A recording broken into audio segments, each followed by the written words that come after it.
Hameen Media Group presents your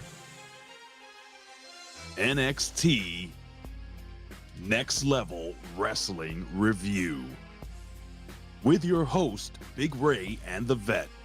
So, are you ready? We said, are you ready?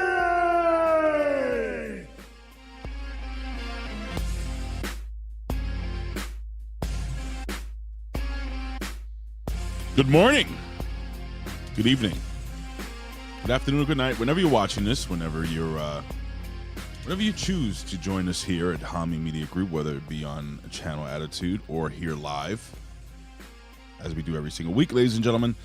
I want to thank you and welcome you to the Next Level Wrestling Review, your NXT review show, and I am your co-host.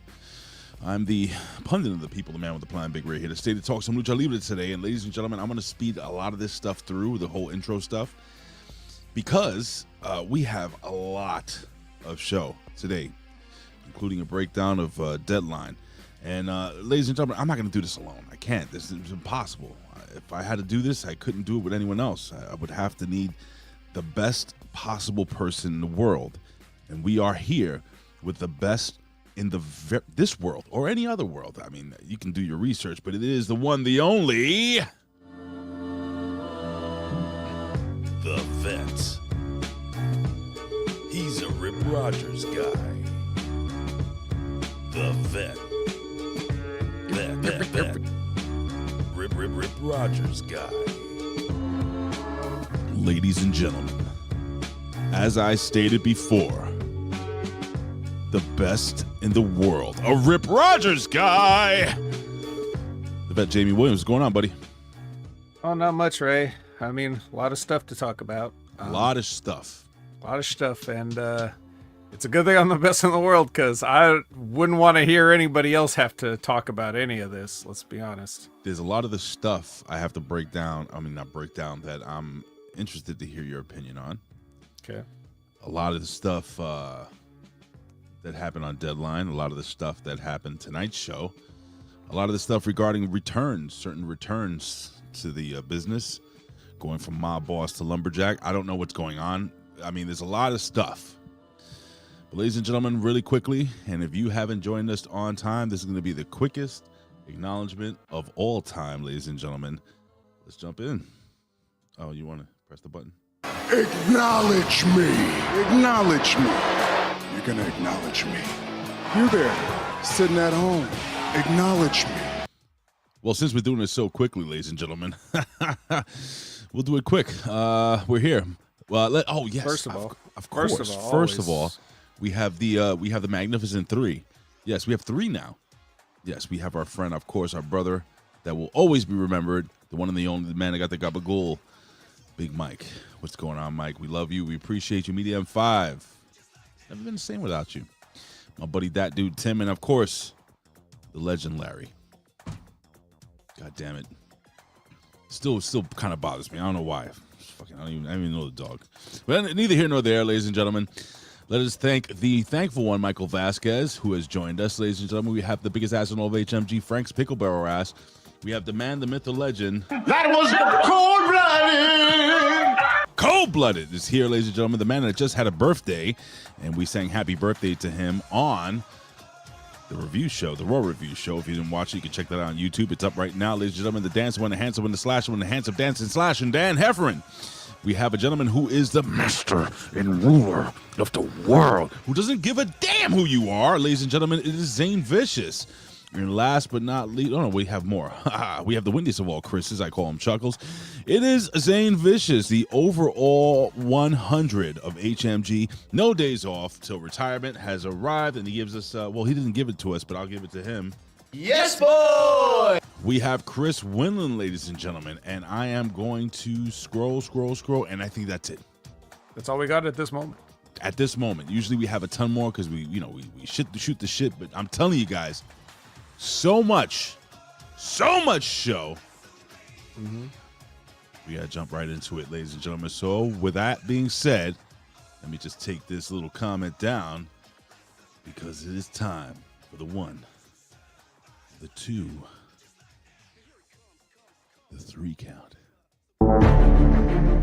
This is the 3 Count with the latest breaking news in pro wrestling, sports, pop culture, and more.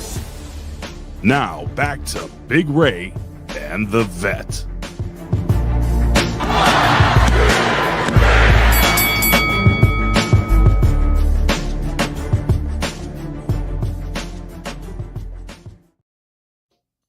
Oh yeah. It's the 3 Count, ladies and gentlemen. We have a bunch of news here. Some things to discuss, some things that are important, some things that are not. Things that are not important, relationships, so we won't talk about that. I don't care who the hell The Rock's daughter is dating. So that's not a news story. Fair? Fair. According to Brian Alvarez, WWE had multiple people under, had multiple people under the mask as a mystery man helping the Vision. This is an effort to throw off fans. Well, nobody was thrown off. I figured out they would probably do that. It's what they've done in the past. I don't know if you've ever seen the Black Scorpion gimmick. But your thoughts on the Black Scorpion? Not even this. The Black Scorpion, the original. We all thought it was who was it? Who was it under the mask? I forgot the original guy. It wasn't Ric Ric Flair? It wasn't supposed to be Ric Flair. It was supposed to be somebody else. I don't know who it was supposed to be. Maybe if the professor was here, the Black Scorpion. I think Seth Rollins' dad. What's his name? Hey, the Hammer's here. Charles the Hammer Evans. Henry Rollins? No, I'm a liar. Remember that song? Very good, very good song. Terrible song actually, but yeah, dope. Anyway, so I don't. This doesn't matter to me. I mean, it doesn't matter. Do we have any real news? Well, we'll see. Let me just run this down really quickly. Bodyslam.net. That's a real news place. Oh yeah. They claim that LA. Oh, that's right. Well, I'm hearing two things here. They're saying that LA Knight being positioned for a really big babyface run in 2026, as he's viewed as a top star in WWE. But I'm hearing, and I'm sure you guys probably heard, that his contract is up in March of 2026. So there's also like this thing saying that the people saying that this may have been his last match in the WWE. Period. I don't believe that. I think LA Knight's a huge merch seller. I think he's still a top guy. He's like top. Maybe what do you think? Top 5 or 6 in WWE. Well, he should be. I don't really know. I never look at that stuff. Well, it's Damian Priest, and then he's right below, right? Oh yeah, definitely. Former world heavyweight champion. Fucking lost the belt and got fat. Didn't. Oh my god! Look, they gotta just. Can they just please with like? Here's the thing with LA Knight. Give him all the belts. Can we just please? He's so good. You're running out of people. There's only so many people that you can pass him by with, and they're just getting injured or just getting booed or like whatever anybody's trying to do. Like eventually you're gonna have to give LA Knight a turn. But this is the thing. Like he is having a run and he is a top guy. He like is. Just because he didn't win a fake belt or hardly any matches at all doesn't mean that he's not a top guy. He's always figured in. He's always on TV. He's worked with who didn't he work with?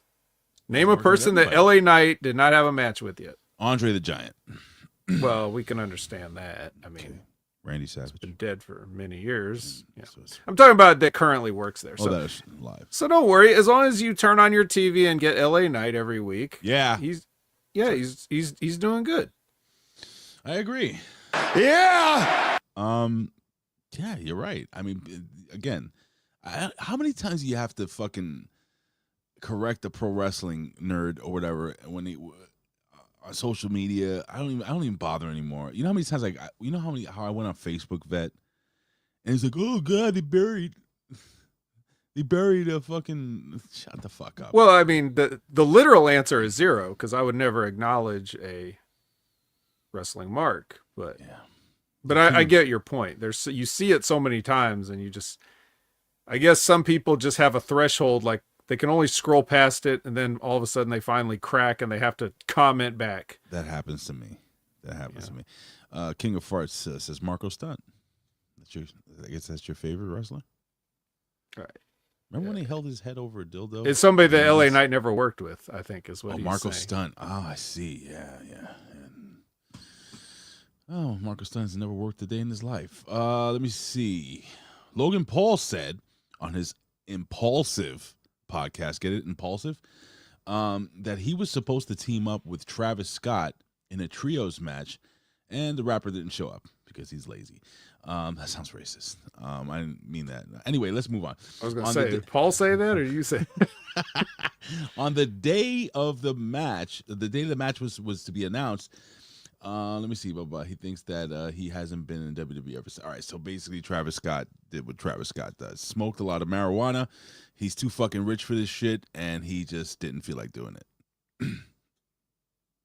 Yeah. See, I mean, Logan Paul's also too rich. Like, he's rich enough. He doesn't need this shit. But he's there every week, busting his ass. So, kudos to Logan Paul and fuck Travis Scott. In my opinion. I don't know if you have any different opinion there, but while I cough. All right, thanks for filling in the time while I was dying. What else we got? As per Fightful Select, okay, German indie WXW sounds like something from like the early 2000s, right? WXW. It kind of was. It's fucking dope. I don't know. Anyway, didn't love WWE not giving them more of a heads up on the Leon Slater. Oh, that's right. The Leon Slater being used at Saturday Night's Main Event, meaning he would have to pull out, like I should have done many times, of what they felt would be their biggest show of the year. TNA, however, views the spot positively and continued their partnership with WWE. All right, so basically TNA's like, who the fuck cares about WXW? We're working with those guys, the multi-billion-dollar company, and you guys can go fuck yourself. Fuck yourself, San Diego or Germany. Thoughts on this little situation with WXW? It's fucking dope. I don't really. Do we what is who? It's the tag team, right? Like, it's going to be Javon and Leon versus AJ and Dragon Lee, right? Isn't that the match they want for Saturday Night's Main Event? Correct. Yeah, do we need that? Do we need it? Nobody Could that needs happen anything. later? I mean, we need oxygen and water. I don't think we need this. Yeah, I can understand, like, WXW booking somebody and then them getting pulled just because. For it's not even really a good reason, It's probably a case of, like, obviously nobody's paying attention to WXW except Germany. So, WWE just said, "Hey, let's have this match." And then they found out after the fact that he's booked. It's like, well, pull him. Like, whatever. They don't care. But I'm sure that nobody knew that. It wasn't like they were trying to, flex on WXW or anything. They just didn't pay attention. Yeah. But, it always kind of, like, in the back, it's sort of chafing to, to see somebody miss a booking. I had some chafing yesterday at work. Oh, did you miss a booking? No, but I had chafing. Oh. I had to put Vaseline in between my legs. I have very big legs. Want to see them? No. You thought about it. Fightful also says Amasha Slamovich, you may have heard of her, is officially gone from TNA as her contract expired. Man, Vet, I'm going to ask you the question. Is this girl ever going to wrestle for a major organization again after beating up a boyfriend, allegedly? I'm serious. People have done less, or people have done more and gotten rehired. So this is. I mean, look at Steve Austin. Look at him, and look at Masha. That's the thing. I worry about people nowadays. All right, let me put it this way, Vet. I'm hoping that she's a strong-willed person, all right, she made a mistake. She smacked the boyfriend around, whatever. I don't know. Maybe it's a thing. Maybe it's karma coming back to. Maybe she's always been that way. Who knows? I don't know their personal thing. But this seems like one of those situations, and I'm not trying to get super dark here, but I'm just worried about certain mental states of somebody like this, who she literally was getting ready to be put on WWE TV on a weekly basis because she was one of the people WWE going to steal from TNA, and then literally, it's like you won the lottery, you know what I'm saying, and then you dropped the ticket, and you dropped it out of your hand into the water. You see it floating away. I don't know. You get what I'm going at? I do, but I think what you're saying would apply to somebody who did something stupid, right? Like because they weren't thinking. This was a pattern of behavior a long time before right. she even had the opportunity. Also, it's important to point out that we don't know what really went on between these two, or whether it was like a mutual abuse cycle of the relationship. That's fair. The only thing that I know for sure is that there were no charges.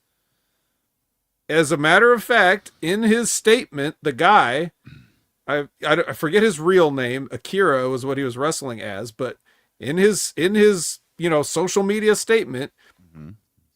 So take it at his word if he's not lying. For what it's worth. He never brought this up to anybody. It was a friend of his that stooged mm-hmm. this whole situation off, and he was just going to eat it quietly. And he also said that he wishes her all the best and he hopes that she can continue to do this for a living because it's what she was meant to do. So that's his stance on it, and he's the only victim. So if there's no crimes being, if she's not convicted of any crimes and he's not trying to ask for anything, then if you're asking me, should she get another chance down the line? I'm saying, well, I guess so. Should she not? Because otherwise, what is she being punished for? What is she being blackballed for? Well, domestic abuse is going to blackball a professional wrestler? Are you fucking kidding? Didn't they fire, what's his name? Fucking, oh God, little guy with a big mouth. The answer is yes. They fired a guy. Al Perez. I'm sorry. No. They fired Al Perez? Yeah, that's Seth Rollins' father. To answer the question earlier. Everybody thinks it's Seth Rollins' father. He looks just like him. Al Perez was the Black Scorpion. What's his name? He's 7 foot tall, and you can't beat that. The little guy. What's his name? The little guy. Enzo. Enzo. They never. Thank you, Bobo. Enzo. Technically, he never did anything wrong. I think they were just looking for an excuse to fire him. Yeah, Yeah, so I don't know, bro. I'm just saying, man, I hope she doesn't go down a dark place, like if she can't ever wrestle again. You know what I'm saying? Like, I'm sure she's a talented young lady. I'm sure there's plenty of other things she could do. No, only wrestling. Damn it. Fightful. Oh, yeah, so she's got. And finally, Anthony Luke, I don't know who the fuck that is expected to go by Cam Hendricks when he makes his NXT TV date. I don't know who the fuck are these people. All right, doesn't matter. What the fuck? Anthony Both Luke. those names suck. Yeah, they do suck. Was it Cam Hendricks? Sure. Is that what it said? Sure, why not? Holy shit. I fucking closed out that Thank you. You couldn't have done it fast enough. What is TJPW? Anyway, it's a Japanese wrestling. Moka Miyamoto retires from pro wrestling. Oh no. You know who she is? No. Nobody does. Tokyo Joshi Pro, that's like the girl DDT where they do stupid stuff. Is that the girl TNA?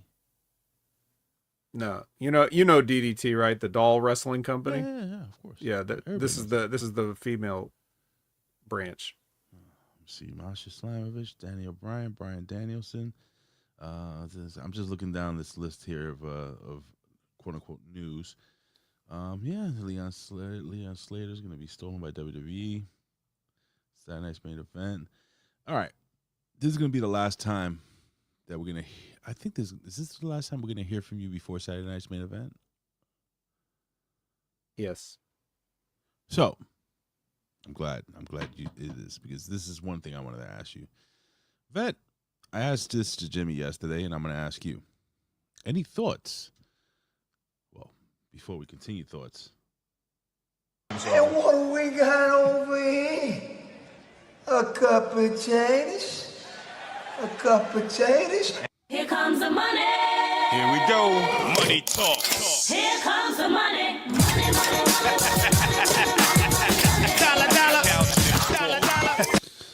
A $2 super chat from our friend, Frank's Pickleborough Ross. Thank you so much. He just says, hello, handsome. He must be talking to you, Frank. Vet. Must be talking to you. Does it make you feel weird in the pants, Vet? No. I like a younger, more attractive man. John Cena. Nice try, though, Frank. Well, John Cena. Not younger, not more attractive. it's just any thoughts, man, on the fact that we're seeing, we got to see this young man, John Cena, who's an old man now, start off his career. We've seen him walk out with, Kurt Angle. We didn't know who the fuck this guy was. I mean, it's a long career. He's done it all. Some say he's the greatest of all time. Might be. But just any lasting thoughts on John Cena? And are you gonna feel any certain way when he finally wrestles his last match? Were you gonna give it? I know you probably don't give a shit, but maybe you do. Maybe there's a little vet inside that cares a little more than he cares to share. So, just any final thoughts on one of the greatest of all times? That's fair to say, John Cena. Enough. Get him out of here. Oh, my God. You are just evil. We've been done with John Cena forever. I like John Cena. What the fuck? All right, fine. You know what? Fuck it. All right. So, I guess we can just go jump in the time machine really quickly. Oh, no, wait.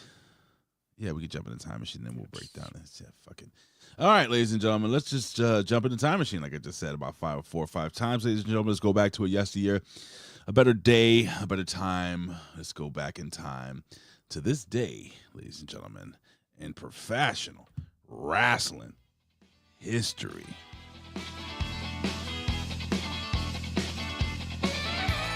Will you stop?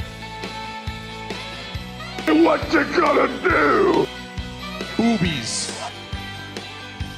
Oh, shuggy duggy quack quack. All right, ladies and gentlemen, we are back.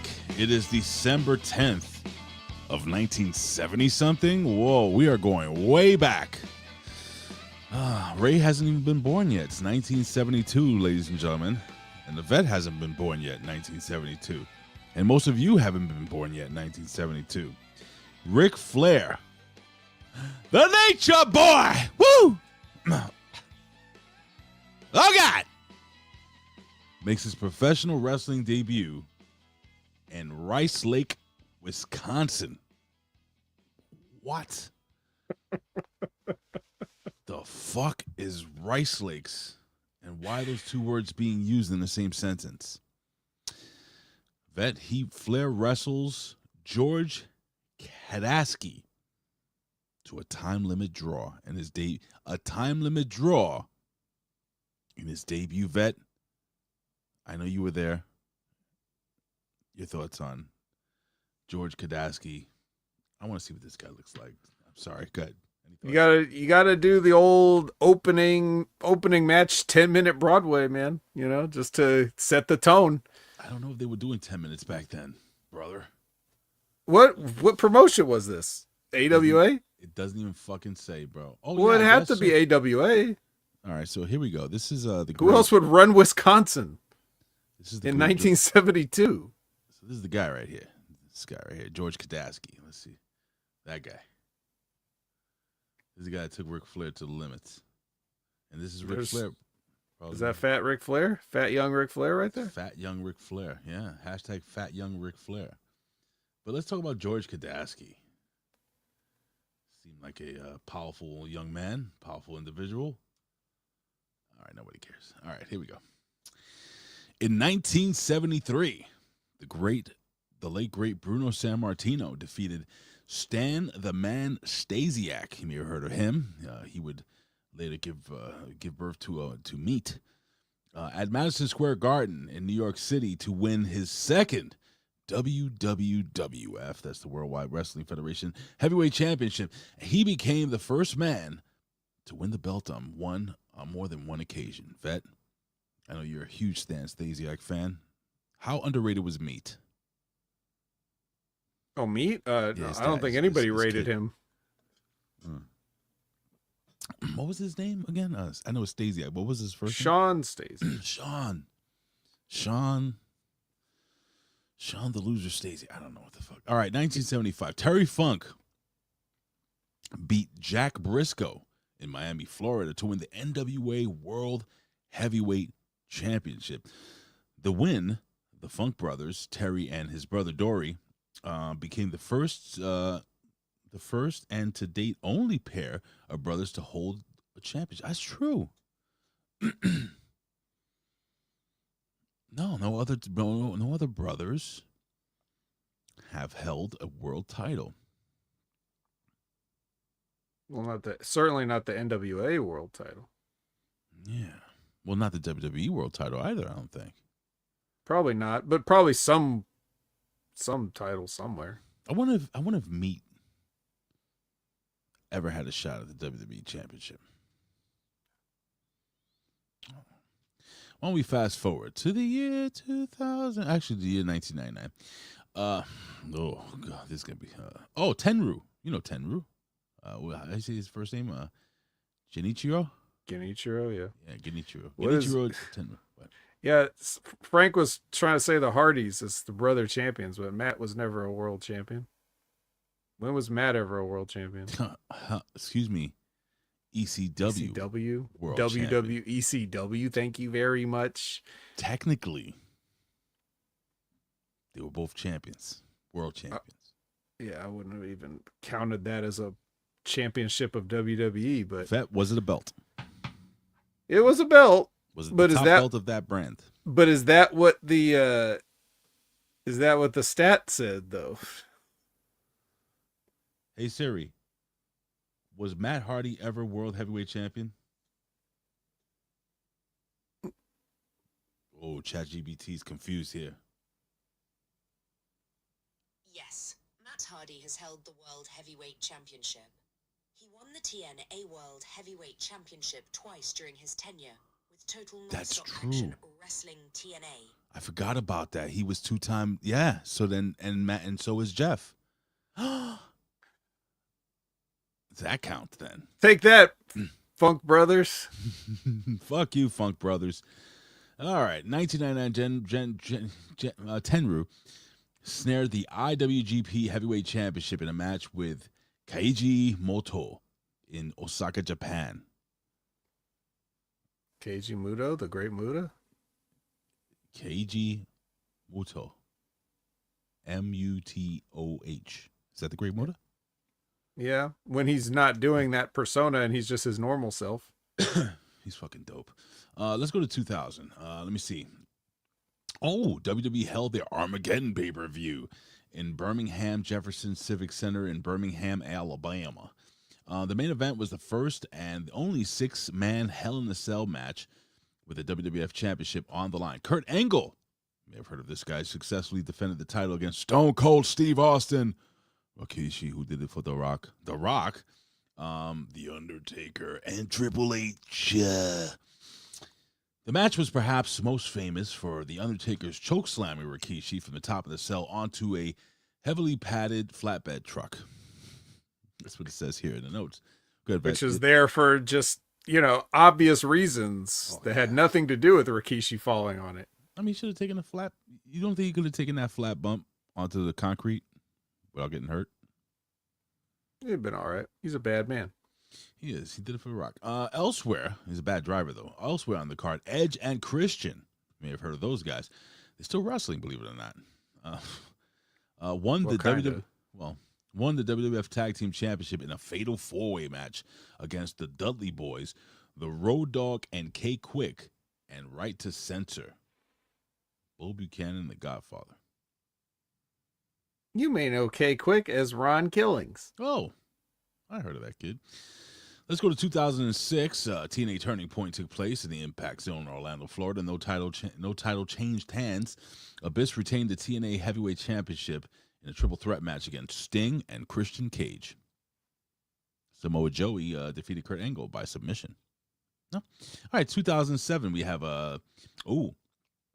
WWE presented its 15th anniversary edition of Raw. Okay. We're in Connecticut here, and it says, let me see, it had Stone Cold Steve Austin, Eric Bischoff. They made cameos, Lance Cade. All right, nobody cares. Let's fast forward. Fucking Lance Cade. You know, all the greats. They All had the Austin, legends. Bischoff, Cade. Too much shit that happened here. Let's go to, hey, you know what? Let's fast forward. Let's see. Let's go to 2010. Oh, remember this? At a taping of ROH on HD Net. Remember HD Net? Remember HD Net? Dude, that was fun. Remember they had the scrolling thing in the bottom and everything? It was so cool. So futuristic. Everything was chrome or silver or blue back in that around 2000s, right? Why? I guess it's just a fad. Very shiny. Christopher Daniels won the Ring of Honor television championship against Fat Eddie Edwards when he wasn't fat. Oh. Mm. Just normal Eddie Edwards. Mm-hmm. 2012, we have Japanese wrestling icon Kenta Kobayashi announced he would retire in 2013. And so then he had a last time is now gimmick going on that whole year, I'm assuming.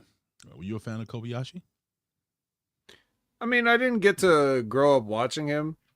I mean, in his prime, he was one of those, like, he was one of the four pillars, the four heavenly kings of all Japan pro wrestling. So,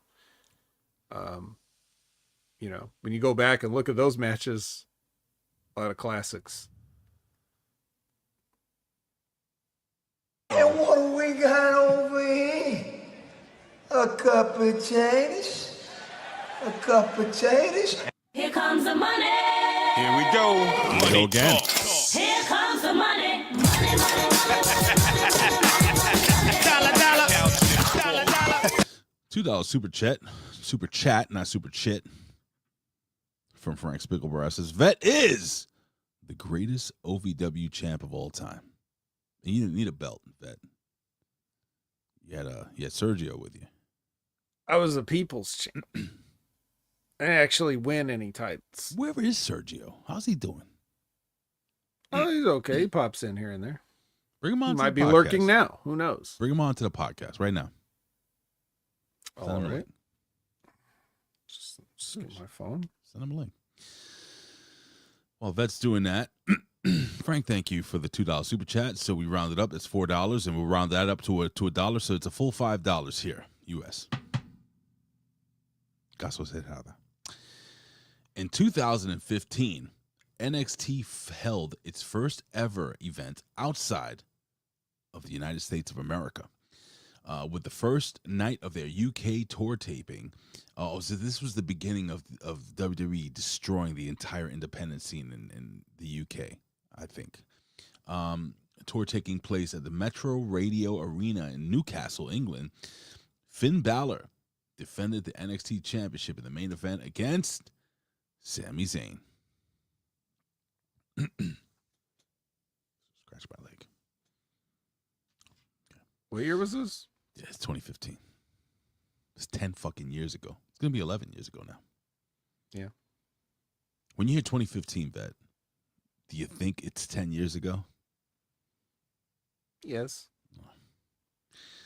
2018, which is almost 10 years ago, on Monday Night Raw, Chad Gable, you may have heard of him, and Bobby Roode, won the Raw Tag Team Championships? No recollection of this. Neither do I. And this is, I see a picture of it, and Chad Gable has long hair. I forgot he had long hair. Won the Raw Tag Team Championships in a match win over Authors of Pain, Akam and Razor, and manager Drake Maverick. Who's that? Rockstar Spud. Oh, Spud. That's right. What a trade up from Paul Ellering. Damn. Well, Paul Ellering can't go on the road with you guys, so we got you Rockstar Spud. Here you go. But I like Spud, but it never made sense. I don't know. And finally, our final entry here in the year 2020, the year of COVID, folks. Tiny Zeus Lister, you may have heard of him, was found dead in Mariana del Rey, California, at the age of only 62. Lister starred opposite Hulk Hogan as the villain Zeus in the movie No Holds Barred. He then reprised the character in the main event of several pay-per-views in 1989, tag team matches, so on and so forth. You may know Tiny Zeus Lister from movies such as Friday and other shit with black people. Anyway, yeah, so that's it. Yeah, notable deaths, Tiny Zeus Lister. That's fucking sad. And got a couple birthdays here. Debo. What you got in my 40, homie? That's my bike. Around some of the and don't forget his amazing lines in No Holds Barred. Ah! That's Vince McMahon wrote that. Happy birthday to Steve Bradley. You may have heard that guy. Also born in 1975. We have Matt Bentley, born in 1979. And then we have JTG, the great JTG. Go right now on Twitter and tell him the vet sent you. Not me. He doesn't know who the fuck I am. Born in 1984. How cool is that? All right, vet. So, looks like we're going to jump into this. I'll do a little transitional gimmick here. Ladies and gentlemen, it is, let me see. What do I got here? We'll use this. All right, cool. All right, ladies and gentlemen, it is NXT Deadline. Oh, yeah.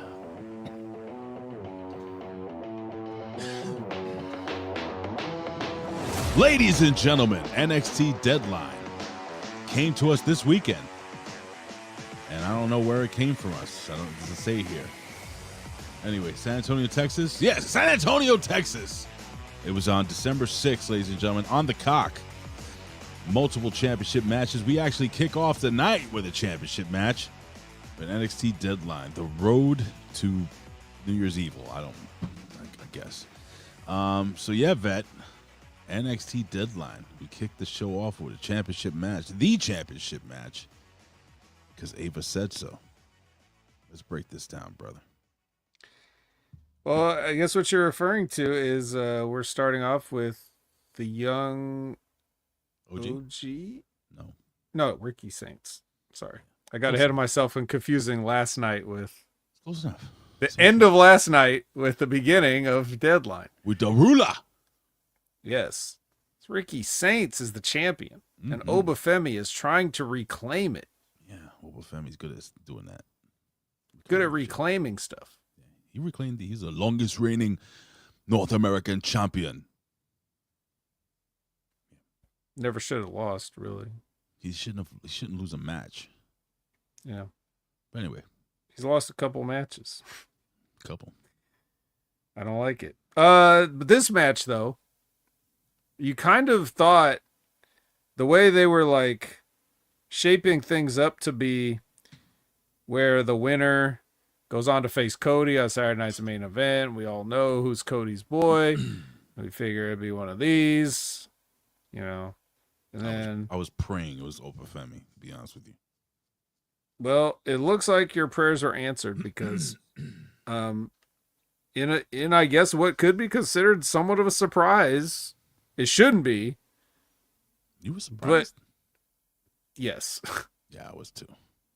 Like, the fact that you ever put Ricky Saints over in the first place should tell you you don't know what to expect anymore. They'll do any damn thing. Yeah, it's weird. So that's basically how I looked at it, but come to find out, nope. Obafemi wins. So I may have had something in my notes here. Mm-hmm.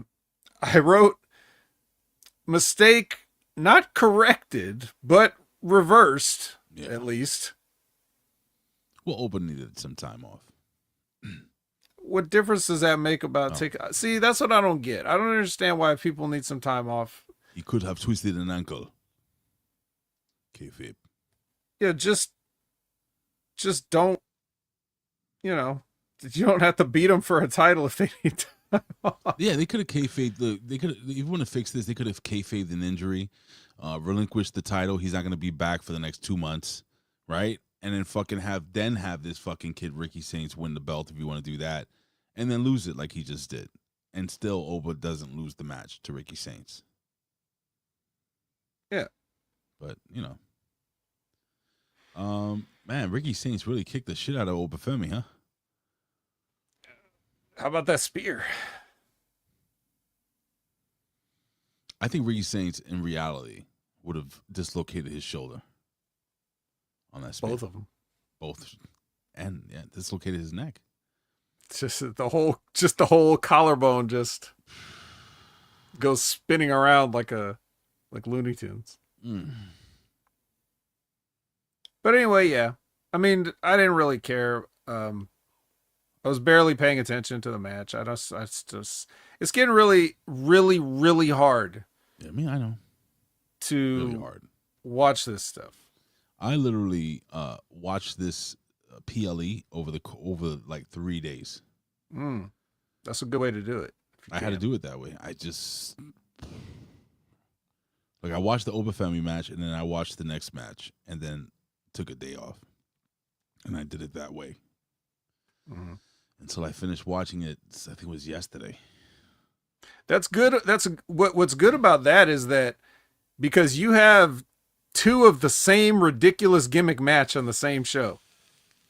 So like having at least those on different days potentially. It did feel fresh. Yeah. Having to watch them back to back.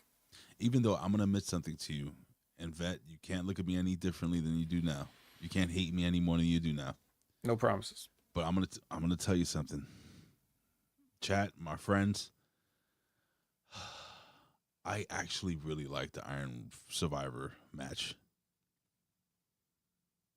You like the match concept? I like the concept a lot. I think the concept is fucking cool, and I think it's different, and I like it. I like it. I like everything about it.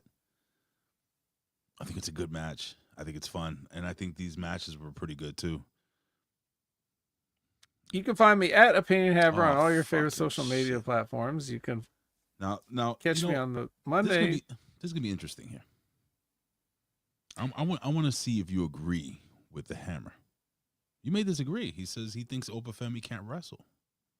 I don't agree with that. No, he's saying he there's nobody else for Obafemi. Sorry, I was wrong. Damn it! I wanted you guys to disagree. I was like, he can't wrestle. I didn't see the himself part. What the fuck kind of dyslexia do I have? Yeah, what he's trying to say is like they haven't. You think of all the dudes that have come through NXT, right? In the time, even in just the time, when were they even caring about Obafemi since 23? It's been like less than 2 years. Mm-hmm. Now think of all the guys that have come through in these 2 years, or even years before. Right. Like we're over here with Ricky Saints, right? He's awesome. But every week you and I have to talk about, I don't know, Josh Briggs. What are we doing? Like, guys like that, or the out the mud guys, the in the mud guys. Mm. There's like people that are coming in that look like they could be potentially physically threatening. Even the Dark State guys. Like, and not one of these guys is a believable contender at this point for anything. So they're trying to shoehorn in people before they're ready. We'll see if Dion Lennox is ready. I don't think he is. He's pretty good, though. He's good if you're considering, grading on a curve. Like, well, he's only been doing this long or whatever. But compared to anything good, he's not that good. So, yeah, you're right. You're right. You're right. You're right. I can't argue with that. I'm trying to play devil's advocate, but there's no way. But even besides the skill level, we're just looking at, here's the presentation. This is what, you have a bunch of guys. It's very simple. Wrestling, in general, wrestling is very simple. You have a bunch of guys. Mm-hmm. You know who you're gonna. You should know who you want to be your stars. Yeah. Then you have these other guys that ain't gonna do it. They're not gonna do it.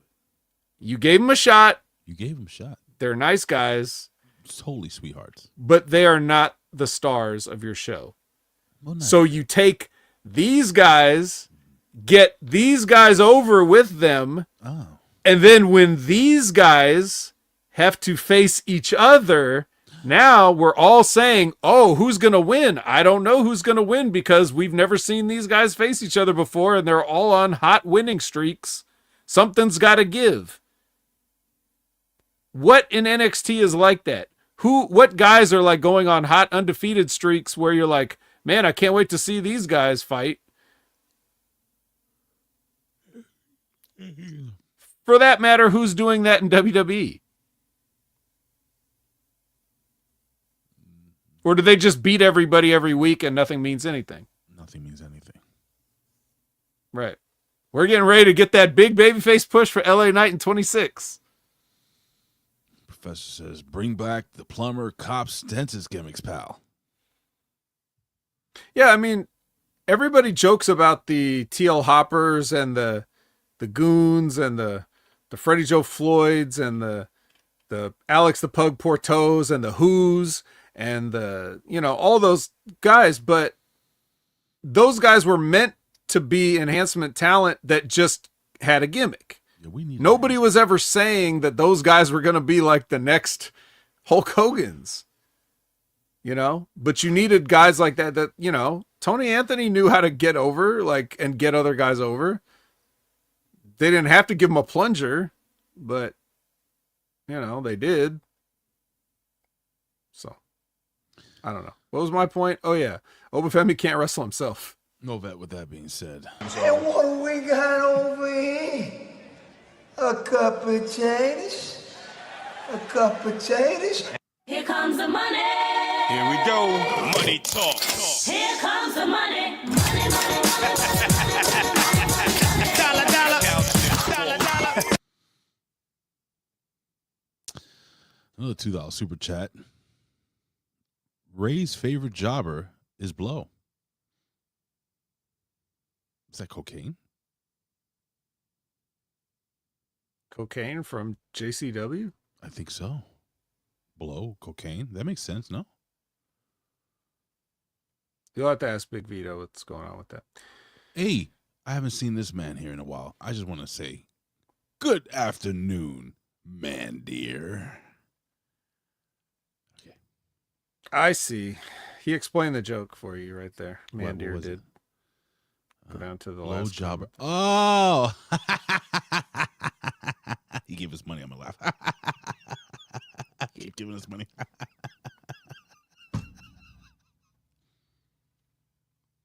Thank you, Frank. Anyway, back to Deadline. Sadly. No. Uh, Can we talk about blowjobs more? well, we got Sol Ruca. Oh, she's so pretty.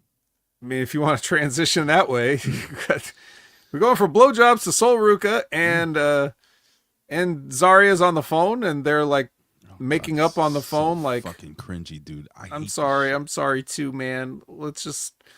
I was just doing some stuff. Yeah, me too. I was going through it. Yeah, sorry. We'll talk later. I got a match right now. Got to go by. Totally ignoring the cameraman standing there with a boom mic. Yeah, I mean, I guess, much like reality television, you just accept that the camera's just going to be filming you. You don't even see it anymore, probably. It's the real world. True story. Or Road Rules. Speaking of Road Rules, what did you think of the Honks over in Japan? Bro, I told you, the Honks are the greatest tag team in NXT history. I don't understand what you don't get. They won the Georgia Championship, Heavyweight Championship tag team titles over there, right? Mm-hmm. The GCWH. What is it? GH? Yeah. fucking good, man. But I do you love the way the Japanese ring announcer like totally put them WWE superstars? Tank. Yes, every Japanese wrestling ring announcer is the best. They're all tied for the best of all time. My God, he put them over. I thought goddamn Bruiser Brody was coming down the aisle, walking through the crowd, splitting the crowd like the Red Sea. Right, it's just big Seth Rogen. There is a legend out there that apparently Moses, along obviously with the power of God, but Bruiser Brody was the one who actually parted that sea. Swing the chain with enough velocity. That is still one of my favorite things to see in wrestling. If you don't know what I'm talking about, just Google Bruiser Brody, Japan, walking through crowds. God, that was awesome. Well, let's see how awesome this was. You already said you liked this match, but did you like this match? Uh-oh. It's the Women's Iron Survivor match. Love this match. I love this match. Love this match. Kelani Jordynne's in it. You still love it? I love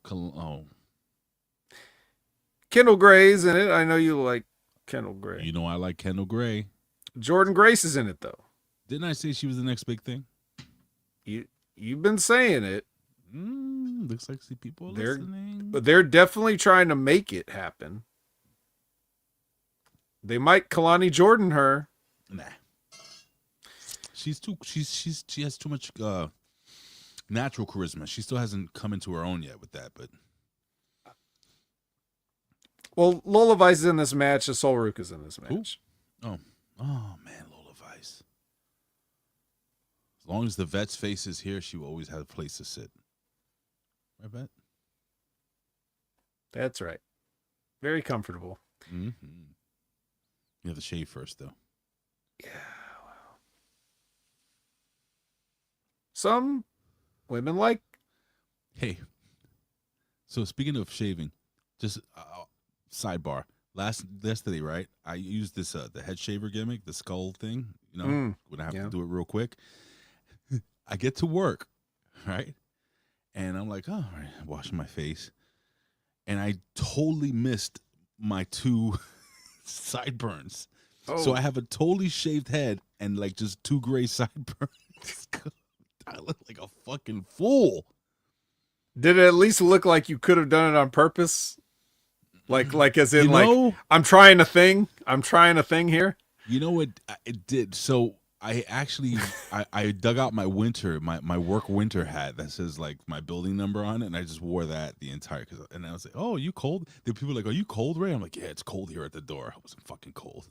Yeah. Every time somebody comes, like, but it's just beads of sweat, dude. Oh, by the way, is it next week or the following week that Pierce Austin's going to be joining us for a couple of weeks straight? I thought it. I forgot, and I thought it was this week. And no, it's close. I think Christmas. He's joining us Christmas Eve, the Christmas Eve Wednesday episode, and the New Year's Eve Wednesday episode. He's joining us back to back weeks. So he's going to need to grow some of that beard back if he's going to show up here, because I don't know if I like. What did he do? He I don't know if I like that. He like Kingpin. I hope you hear this, Pierce. We love you, buddy. But so the moral of the story is that much like the vet, you see the vet has a full head of hair, and he goes bald by choice, much like I do. I was showing because Pierce he's bald. He wishes he can grow hair like us. Anyway, Kelani Jordynne was wrestling, right? Yeah, she took out Sol Ruca. Disgusting. Or so she thought.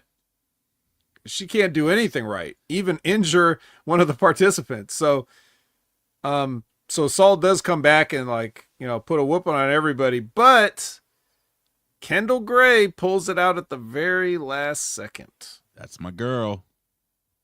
Do you see what I see in Kendall Gray or no? Or you think no. You really don't? Seriously? She's kind of a cheese sandwich. Yeah. You really think so, Vet? I would say she's maybe a toasted cheese sandwich. Oh, come on. At least a grilled cheese sandwich. A gray cheese sandwich. No, man, I'm not getting it. Like they're pushing her hard though. So she's good, man. I guess I just don't really. I'm not seeing it. All right. I'm not seeing it, in fairness. Like, I'm not saying she could never, but the fans don't care. He says That's first. The artist says Danny Palmer 2.0. Come on. Yeah, well, you just look at Danny Palmer, like, where did she go? Where is she? Who is Danny Palmer? Exactly. But they've already pushed Kendall Gray harder than Danny Palmer, so. Oh, Danny Palmer. Yeah. Danny Palmer also had a big butt. Still does. Yeah. Oh, my God.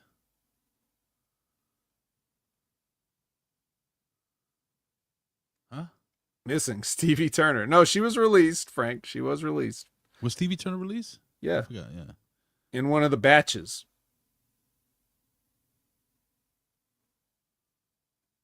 Oh, shit. Did I pull that up? Hold on. Sorry. Oops. Yeah. The point is, no, I don't see it. But it doesn't matter. We'll just give it a shot. We're going with it. Yeah. God. So Ava tries to talk Blake Monroe out of doing open challenges. shouldn't do that. Sarah is with Miles Bourne, and he decided to choose number 3 to enter number 3. I mean, I gotta be honest with you. It's a good idea. It's a great idea. Lovely, wonderful idea. But nobody cares about that because the Jordans are fighting. Oh no, why would they fight? Kelani and Grace are fighting. But who cares about that? Because we have a match. Senior Iguana. Yes, Mr. Iguana. Mr. Iguana versus All Ego Ethan Page for the North American Championship, and which is the Canadian Championship. And does he have some other belt too? Was that on the line? He has the mixed tag team title from AAA. Right. Okay, that wasn't on the line. It's not a singles title guy. Chelsea Gringa. Chelsea Gringa. Chelsea Gringa? Is that? Are they using that? That's good. They don't use, no, but they should. They should use Chelsea Gringa. And Ethan Page. You got to pay me, Page. Yeah, Ray. The lizard is rotten. Yeah, Mr. Iguana. Fun little gimmick. Over for the kids. He's not really a good wrestler.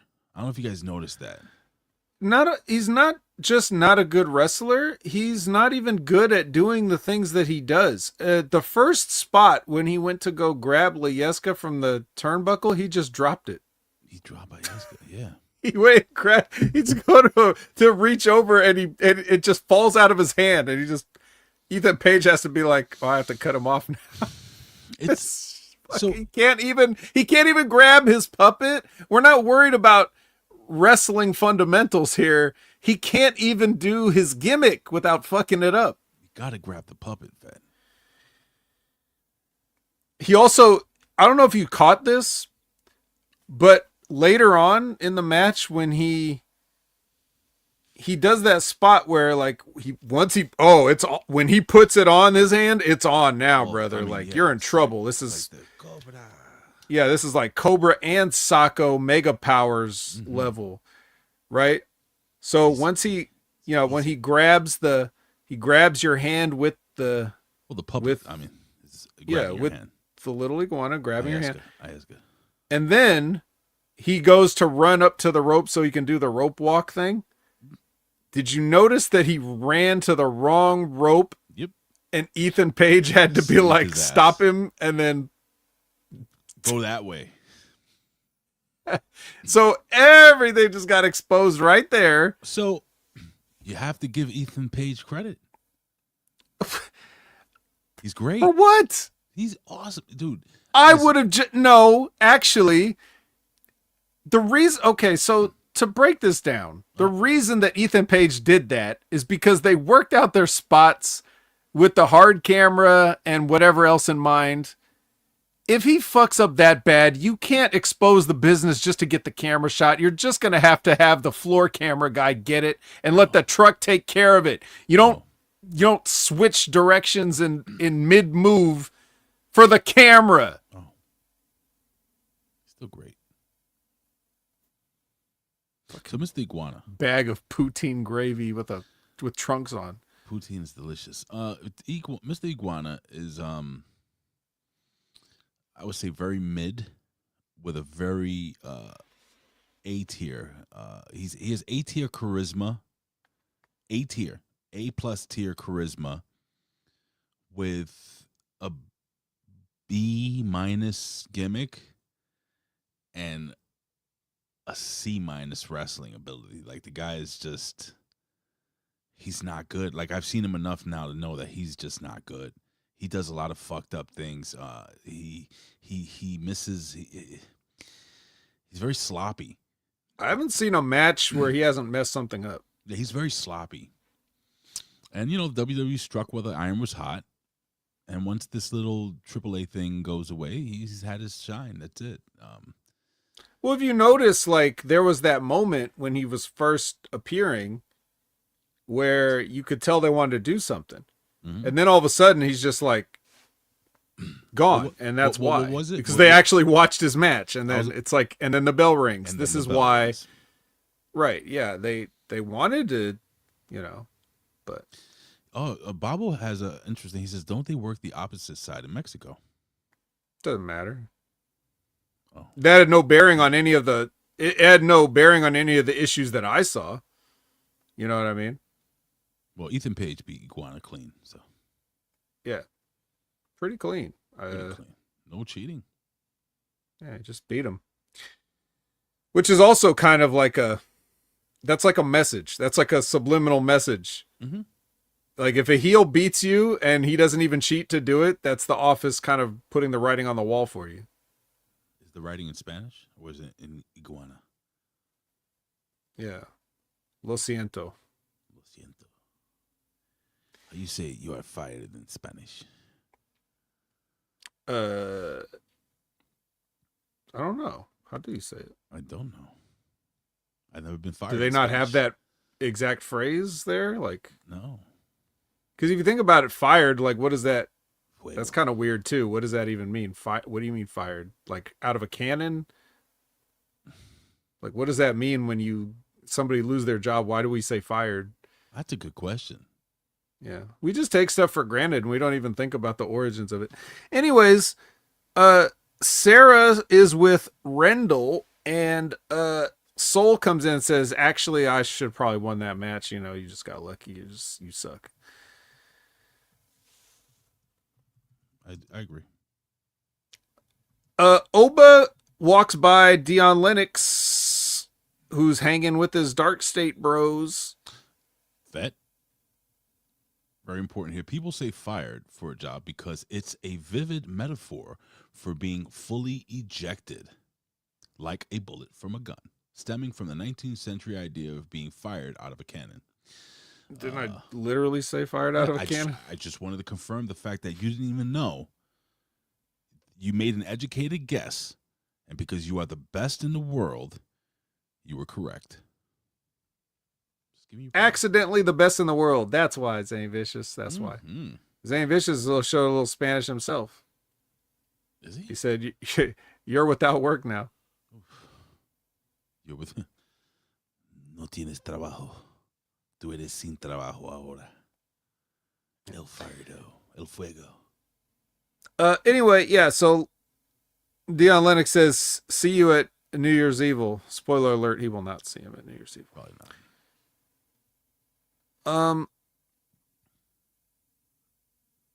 Izzy Dame versus Dark Baxum. Mm. They did the spot where like Izzy Dame was like, actually I love you. And then A couple she times. did the look, The the John evil Cena. the evil look, the John Cena evil look. They did that spot 2 times in this match. They've been doing that multiple times. You even noticed that fucking who else did that shit?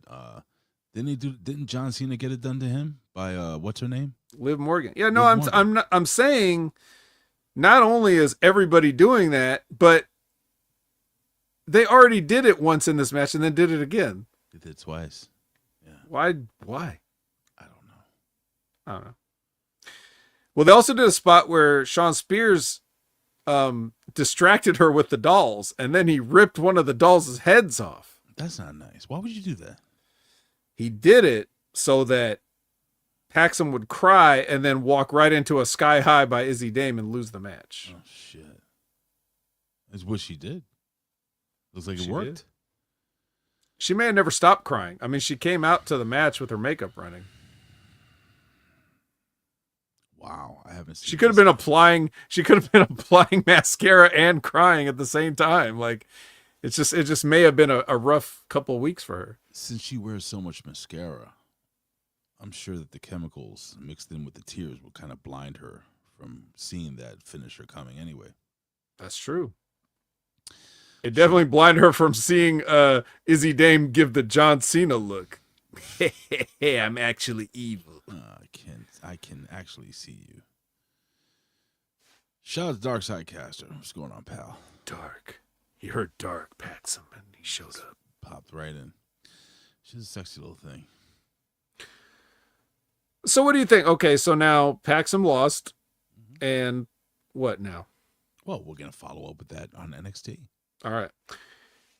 Javon promises Ricky Saints, hey, don't worry that you lost. I'm going to win this Irish Survivor match. I'm sure he'll take a lot of comfort in knowing that. My boy. Is that what the young kids say now? My boy.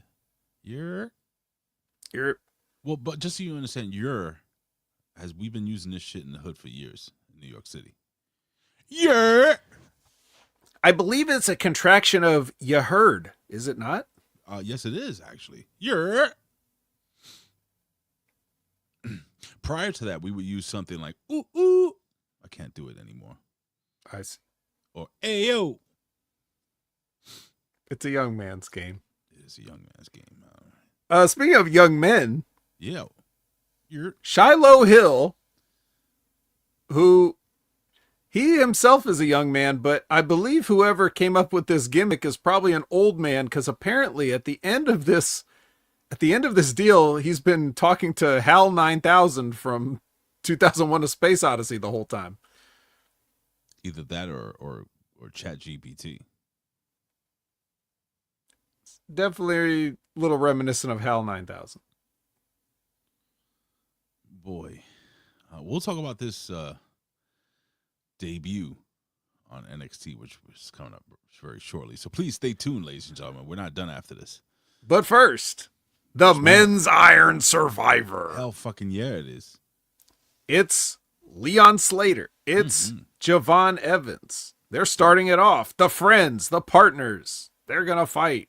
Dope as fuck. Everything thinks they're Demolition from Rumble 89. Miles Bourne comes in number 3 like he said he would.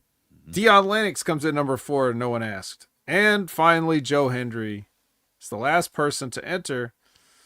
I will give it this, Ray. The final scramble was very exciting. Yep. And it required precise execution on all of it. One little thing, this was the opposite of Ethan Page redirecting Mr. Iguana for his rope spot. They pulled this off literally to the last second. It was pretty flawless, right? As far as I could tell. Yeah, it's good. Not that I cared to pay attention to the match or anything else about it, but I did notice that they had a nice finishing sequence. When Javon Evans ends up cradling Miles Bourne for the final. Everybody was tied at 1, and he got the last. Sure does. So what do you think about that choice? What do you think of Javon Evans? Obviously, it doesn't matter now because we already know what happened. But well, you know how I feel about Javon Evans. Right? You want to adopt him? He's fucking awesome. Dude, I love Javon Evans. I think I think Jim Cornette said that. What did he say? He said, Can we see about me adopting Javon Evans? Did he really say that? Yeah. But He like- likes Javon Evans. Adopt him like to be like to work for him, or I guess like a mentor, like raise him in the wrestling business, the about right paying way. him, because we know about Jim Cornette. Hey, I don't know. There's a category on certain sites for that kind of stuff, but I think he just meant mentorship in pro wrestling because he thinks he has a lot of potential. Mm. Well, he wins. I'm telling you, Javon Evans is fantastic. I've been saying this for forever now. Put on a couple, and he did put on some muscle, but he still has that lanky look. I don't think he needs to get any bigger. He's very tall, young man. He's a big guy. He's not a little guy. No, don't get on the gas, Javon Yeah, Evans. you're Please good. don't. Just work out, because you're gonna work out and you're gonna look a little bit bigger, but you can't get that big. He doesn't. If he could get any big, he wouldn't look like he looks now. So even if he works out, he's only gonna get a little bit big, If but at least he can look like he works out. Do you remember when Booker T and his brother, before they were Harlem Heat, they were I forgot something Express. Javon has a very similar build to Booker T. And Booker T got a little bigger just before they became Harlem Heat. That's kind of where I think Javon Evans' sweet spot is. You'll have to look it up what I'm talking about, but yeah. Anyway, so what happens after this? Well, you see, Obafemi comes out, Oh shit, yeah. and they look at each other, and then the lights go out, Oh yeah. and then when the lights come back on,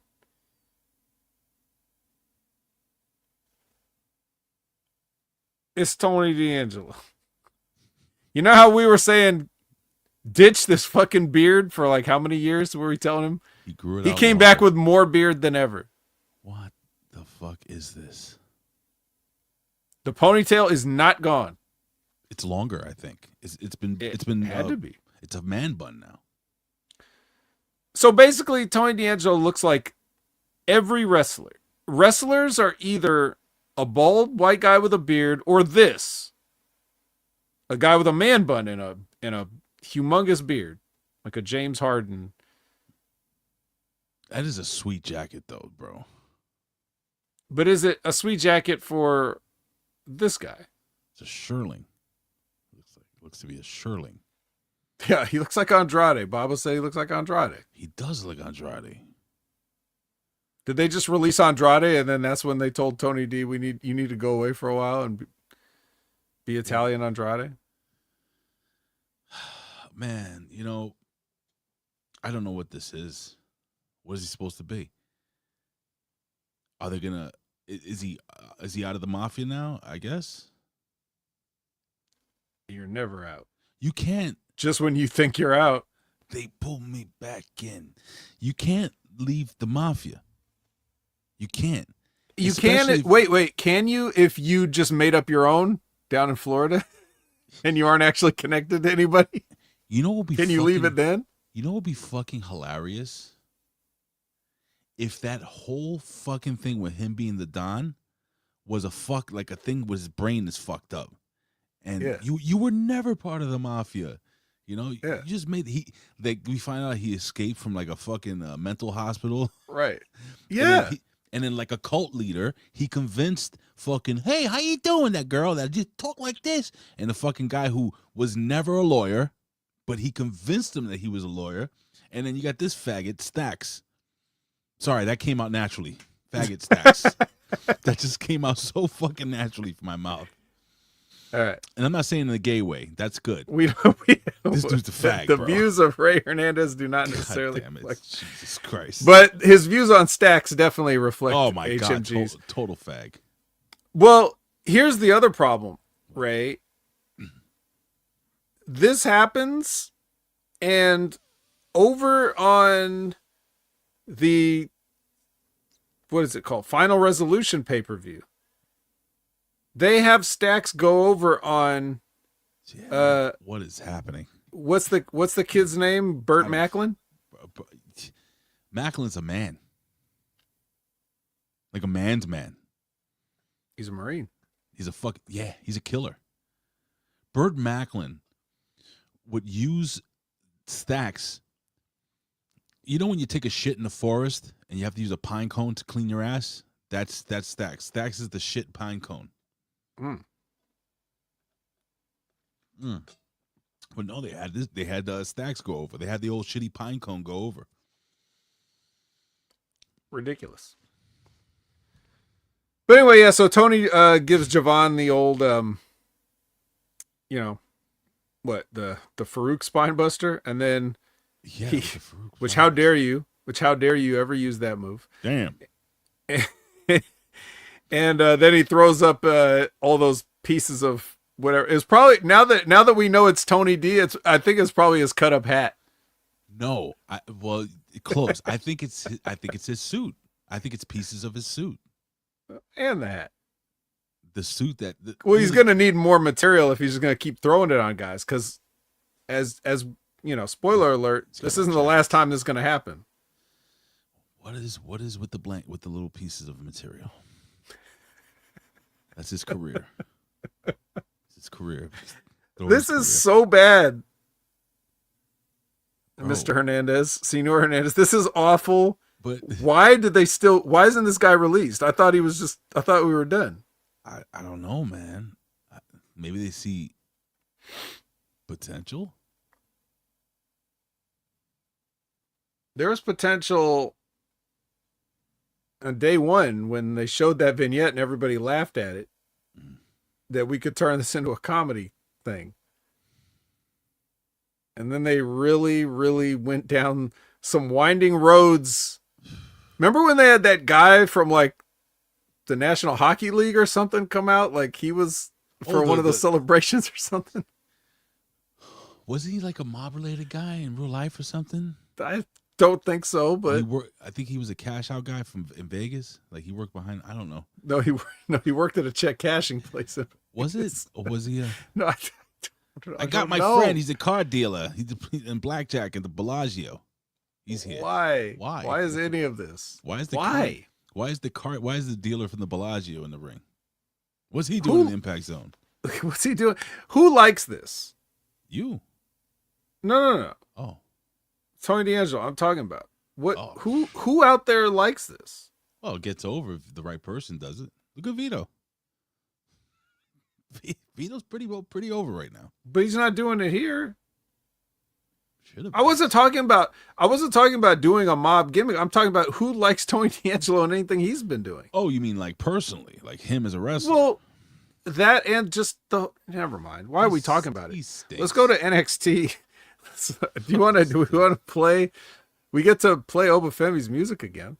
Well, yeah. So, and you think I forgot to do it, but ladies and gentlemen, I did not, because it is time for NXT.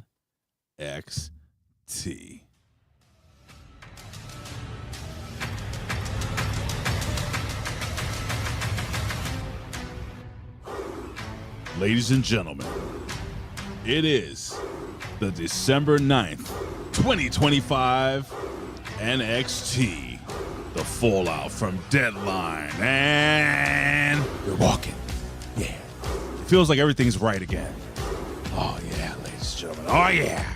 All right, ladies and gentlemen, this is the road to New Year's Evil. And I hand it over to the best in the world, the vet. Oh, does it feel like everything is back a little better? Back to normal? No. Oh, shit. It doesn't feel like much has changed at all, really. Oh, that's right. See, yeah, no, Frank, that was kind of NXT, but it was actually the Deadline Premium Live event. Oh, no. Yeah. There's more. Was that available to stream on the ESPN app? No, it was on the cock only. It's still on the cock? Okay. Yeah, because NXT's the cock. They're not big enough to get shifted over to the ESPN. No, ESPN's the hole. Remember, you have to work to get to get that, butthole. They don't just give you the butthole. You know what I'm talking about. Yeah, I know. You got a special occasion. It's got Ketchup.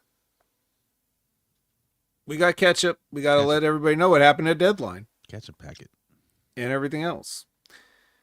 And then we get our new NXT champion, the Ruler, The ruler. Obafemi, coming He in. cuts a fucking good promo, dude. For his character, like for what his character is, he's fucking excellent. Yep. And then here comes Ricky I'm gonna Saints. fuck everything up. Yeah. Man, it's funny how somebody you can dislike the person so quickly. It has nothing to do with like a heel turn or anything like that. It's just like I'm like, They gave him the belt.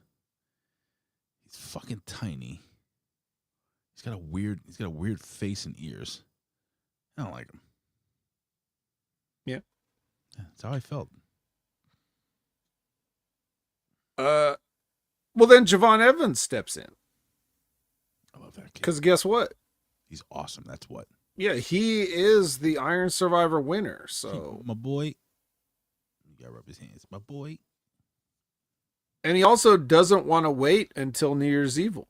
Fucking impatient goddamn Gen Z. He wants his shot right now. What a dumbass. What a dumb kid. But, you know, much like Gen Z, Gen X, whatever the fuck they are, not Gen X, we're awesome. Gen Z, millennials, all this, they don't want to fucking wait for it. They don't have time.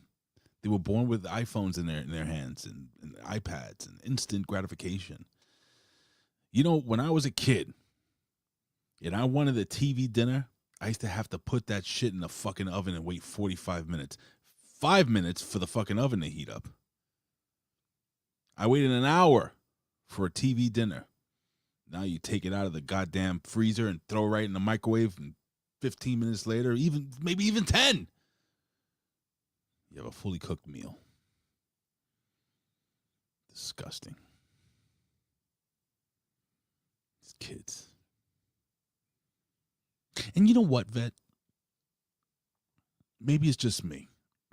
But back then when I threw a Hungry Man in the oven and I pulled it out, it just felt like the chicken pieces were juicier. You know, that little fucking brownie was more delicious. Or the apple crumb gimmick. It was so good.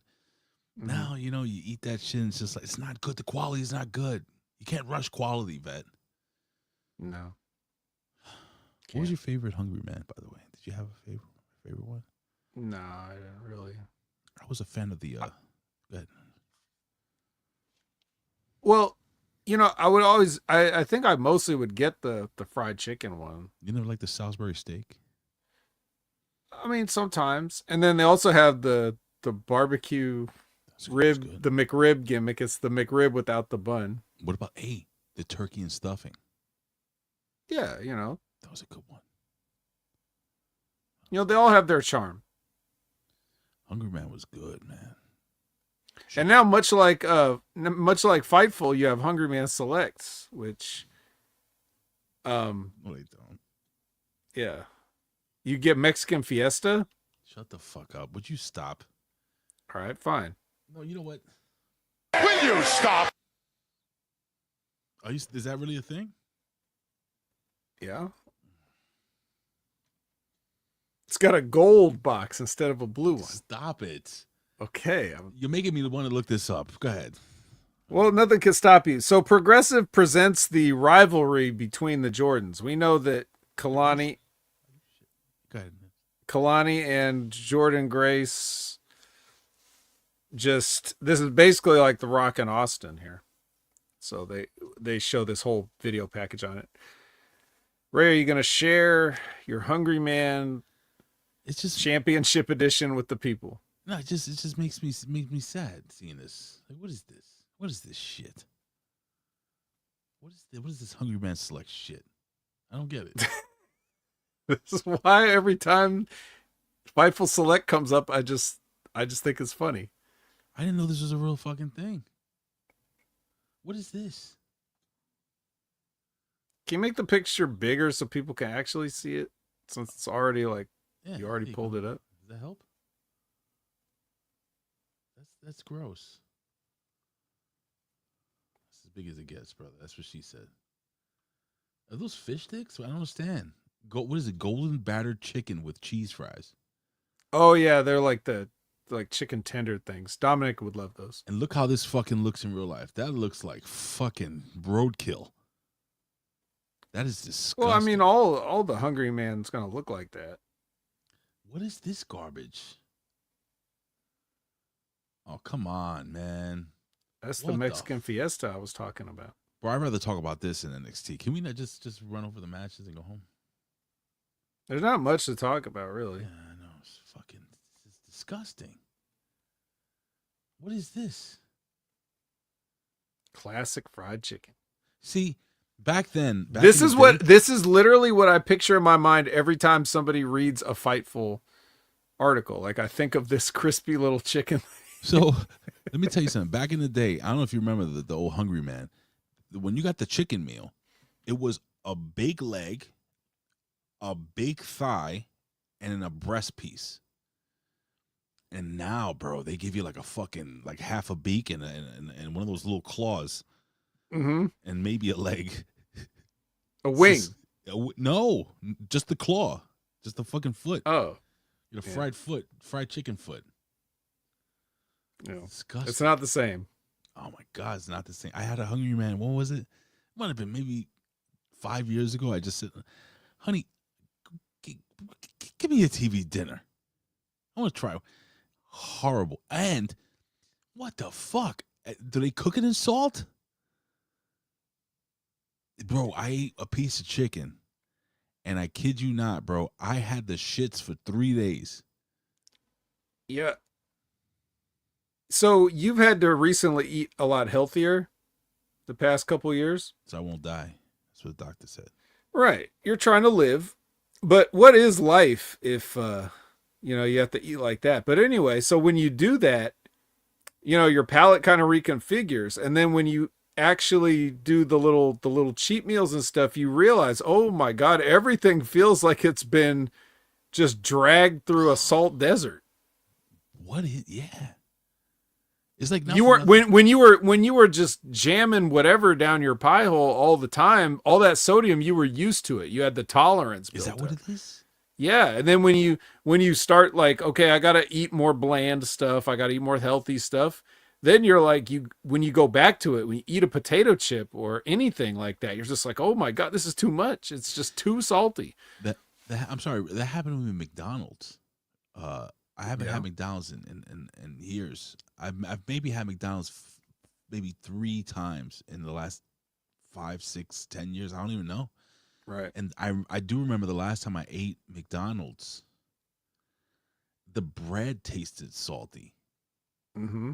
And dry. So dry. The last time I ate McDonald's, I wish it had some salt in it. It just tasted bland and dry. Oh, that's not good, man. What is going on? Yeah, they just cooked it too long. It's just, I don't know. Everything sucks now. Things, as I always say, things only get worse. They never get better. Why? It's just the nature of the passage of time and degradation. Circle of life, brother. Circle of life. The minute we're born, we start dying. That's horrible, but it's true. Yep. The minute we pop out, the minute we're conceived, we just start dying. Like, look at this weird thing growing into a baby in a woman's stomach. And speaking of which, dark backs. What kind of transition is this? The only one I had. She says that the pathetic version of herself is gone now. Yeah.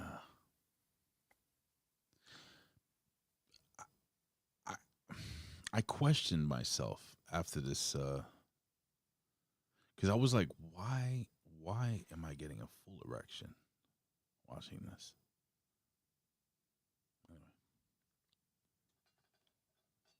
Sometimes it's hot when gothic looking girls are all tore up and stuff. Like, you ever see Winona Ryder in Black Swan? Holy shit. I never watched that movie. Fuck. It's hot.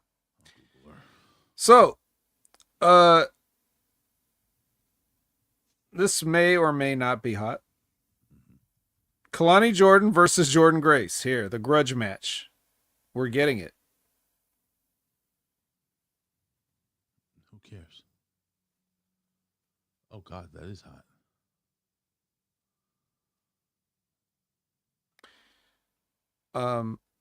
Frank said, "Get a better McDonald's," as if like New Jersey is some kind of Bro, McDonald's bastion of quality or something. Like, you ain't got no McDonald's out there. But the same meat you get in here in New York, you getting in fucking Hawaii. Yeah, everything's bad everywhere. Yeah.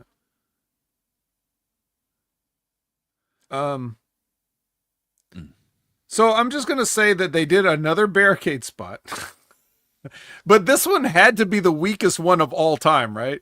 It was like she hit it, and it was like doom doom doom doom. I can't like. It came so gently apart. Like the people in the front row were laughing. They were like, "Ha ha! Look at this fake shit." Right. Oh boy. Yeah. What did they expect that was gonna be?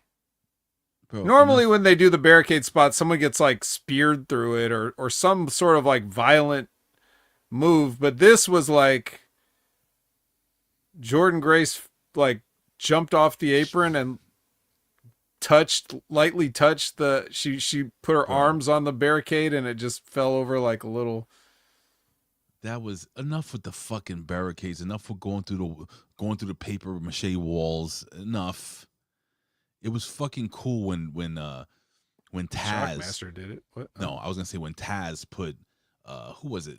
Bam Bam Bigelow in a sleeper, and then he fucking went back and holy shit.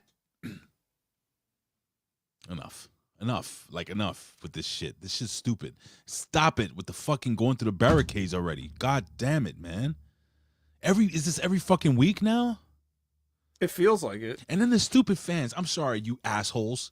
You assholes that go to NXT for free or whatever the fuck. I know you don't pay for that shit. They get busted. No, you fucking asshole.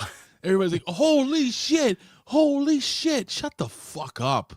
It's your fault that they fucking keep doing this. Because I'm sure Shawn Michaels is back there like, oh, what a fucking, oh, they're popping for this shit.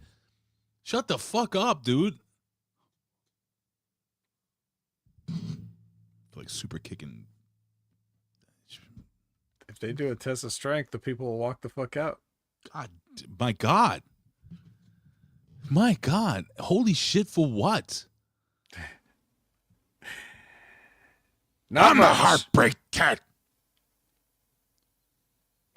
That's the thing that's painful is that he knows better. So is he just ribbing? Is he ribbing an entire generation of kids? Gotta fucking be. It's gotta be a joke to him. It's just him and Terry Taylor laughing at these kids. They've got to be sitting back there like, boy, this is a shit. He dropped the iguana.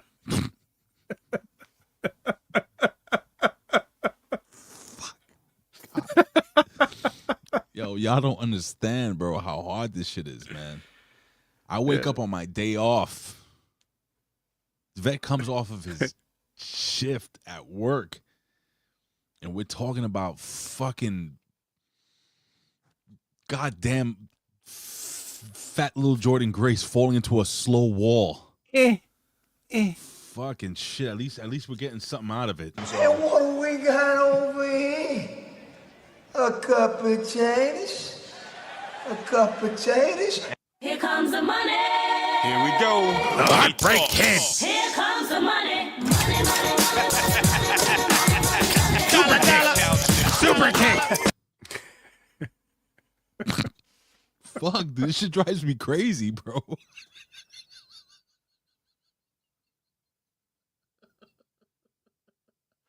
This is the only good part about having to watch all this shit. Oh, wow.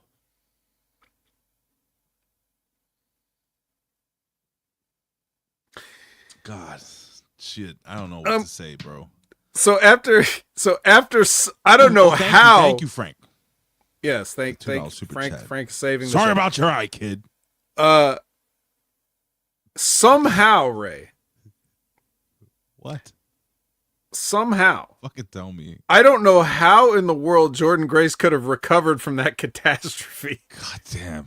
It looked like she lost her life, but Foam wall. yeah, but Oh. she recovered just long enough for Kelani to capitalize and hit the 450 on her.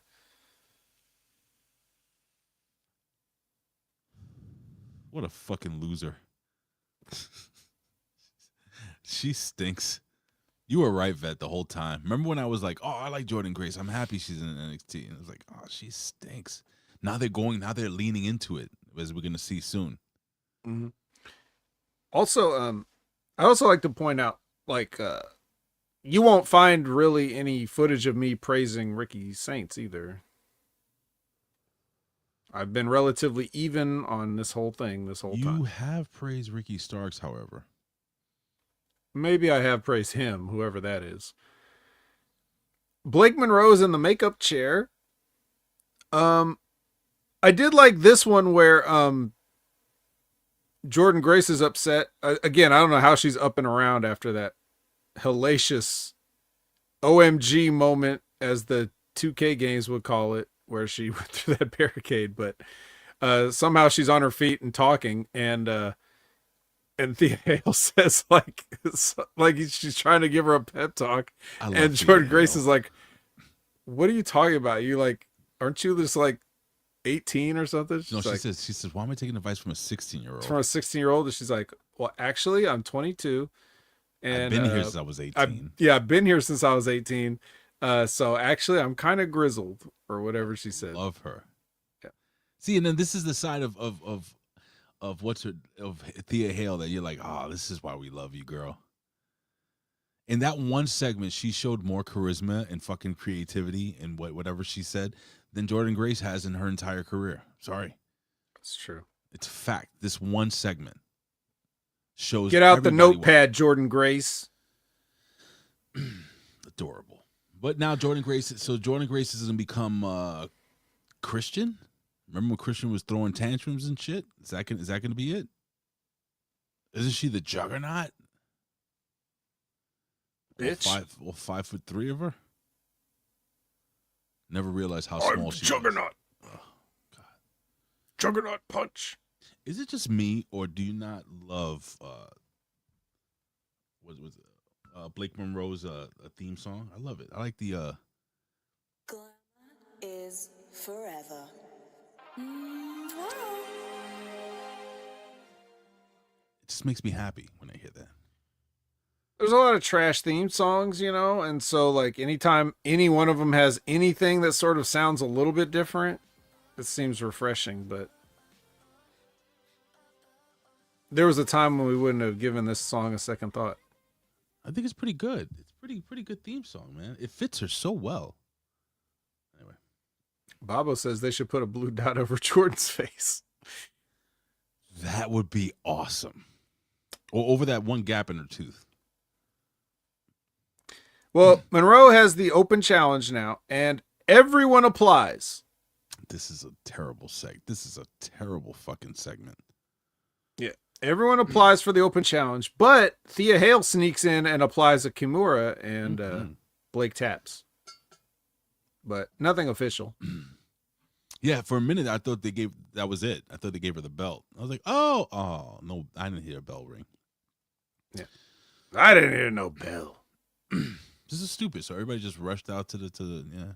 Well, you would think, why wouldn't this happen literally every time there's an open challenge? Why does only one guy decide that they get to, or girl decide that they get to challenge? You would think this would happen every time.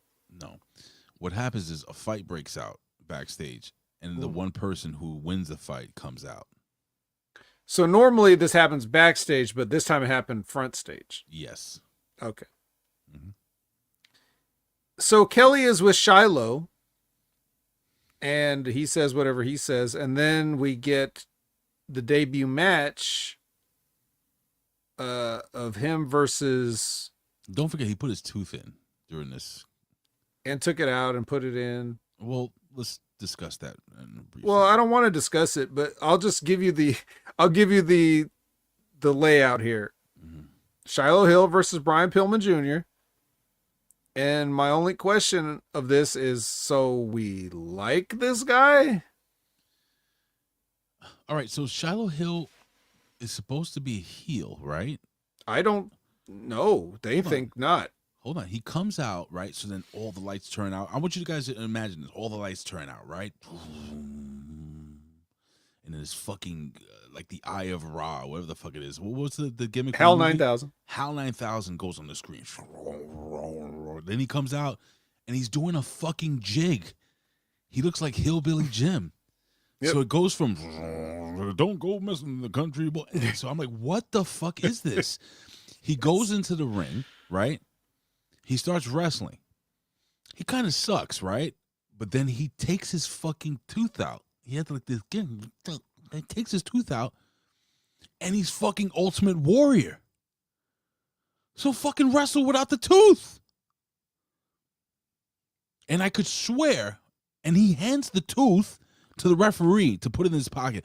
Now I could swear that when he got that tooth back, I don't know if you noticed this, Vet, but when he put the fucking thing back on, it was missing the veneer.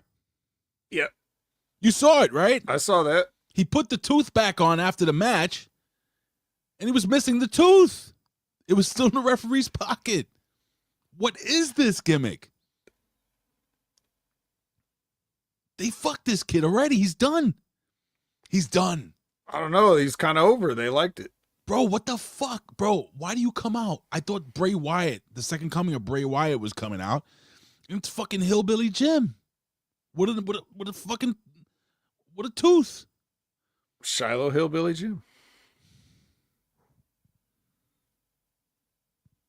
Yeah, they're playing it up like they're playing it up like we're supposed to like him, and he's a baby face. He just said that he psychopathic. Bro, he just literally last week said that he had to find the bleach. He kills people and puts them in his fucking basement. Mm-hmm. He kills squirrels or some shit. Like, what the fuck? The kid is, there you go, Charles. Yep, buried. That's buried. They fucked this kid before he even got a shot.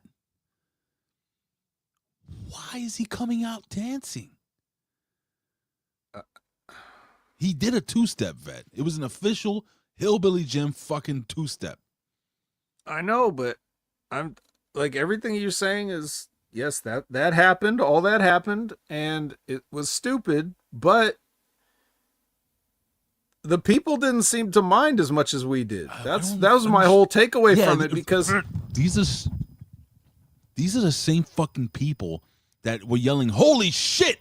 when Jordynne Grace went through the foam wall slowly. yeah, but they've also Come on! they've also definitely let people know how they felt about stupid ass shit there before. And this time they didn't. So I don't know. Well, it definitely sucks. We'll just see how long it takes the people to get on board. Speaking of sucks, Ethan Page is walking. Oh, stop it. He is fantastic. Kelly is with Obafemi. He says he will break Javon and Cody. And then the Ego makes his way to the ring, and he talks for a long time. Even you can't defend this. Fucking love it. He's great. He's great. No, on the really. mic. You really have to. Not this one. No, man. I enjoy Ethan Page. I'm sorry. Well, Tony D'Angelo finally appears. I never would have thought I would have been happy to see him, because I know that means this is coming to an end. But it took way too long. He let Ethan Page talk for so long. So Lumberjack. You know what's so funny? First he steals Big Vito's gimmick, right? Literally steals the guy that allegedly that made the suit for Vito and stuff like that. He steals his gear. Now he steals my father's gimmick. Rest in peace. My father was the Lumberjack. And now this guy, the Lumberjack. That's Seth freaking Rollins, isn't it? El Leñador. That's my father, the Lumberjack. That's not just a picture of Seth Rollins. I will chop you down.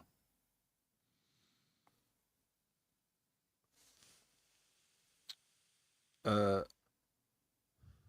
has a meeting with the Iron Losers. Oh yeah. It's interrupted by Ethan Page. Ren Sinclair versus Sol Ruca. Mm-hmm. Javon Evans is taping up. Zaria's up in the rafters. Mm-hmm. Sol hits the Soul Snatcher on Ren. So all that catch wrestling you've been training doing and stuff didn't mean shit because you just got a weird flipping diamond cutter thing, baby. It's a shame. I keep saying this every single week. So Ren Sinclair can be a fun character that kicks ass. She's a really good wrestler. They're wasting her. She'll be fucking AEW champ in a month.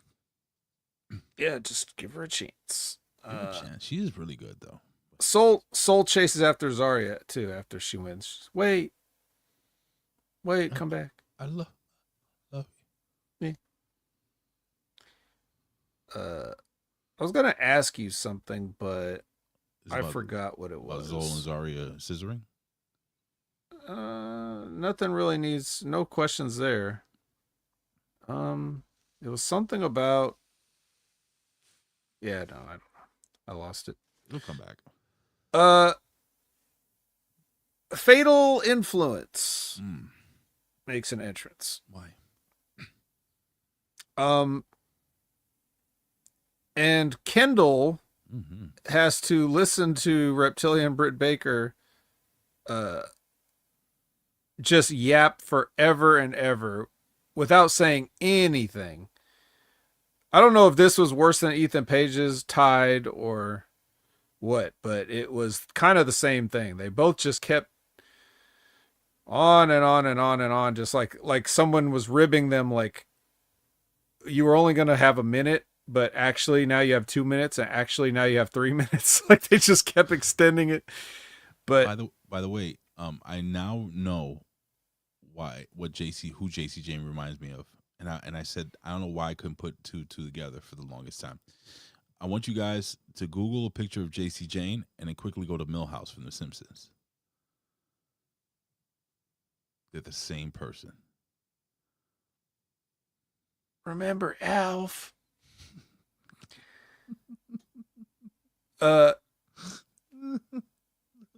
So Ren Sinclair insinuates maybe she wants the Speed Championship. Maybe Ren QCC will make a clean sweep. And then it devolves into violence. Yeah, just this whole thing was awful. Everything about this.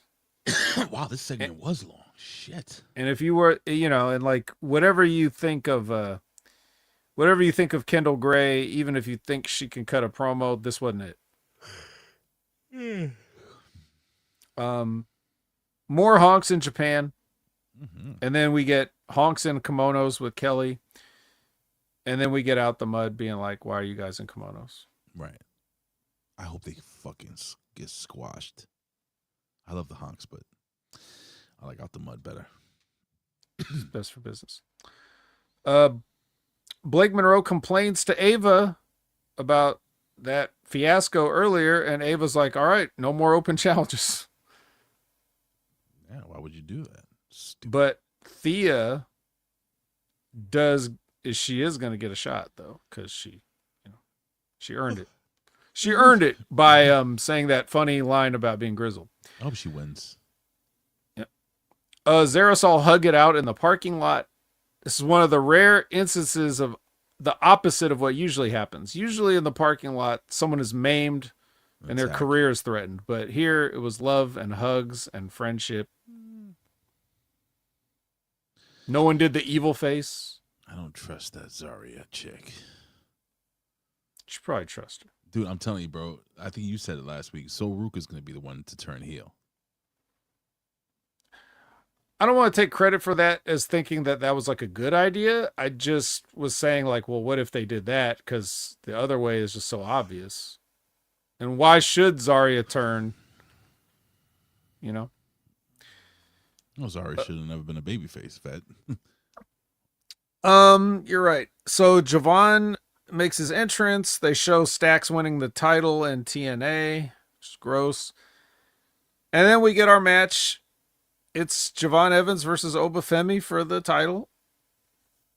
Any thoughts on the match itself?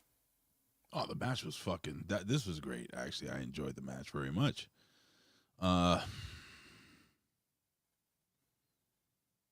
There were a couple of times. All right, so this was going through my head.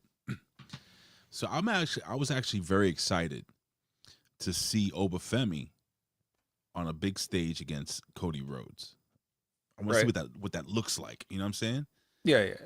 But then I'm like, I wouldn't mind seeing this kid Javon Evans see what he looks like as a world champion in NXT, as the NXT champion.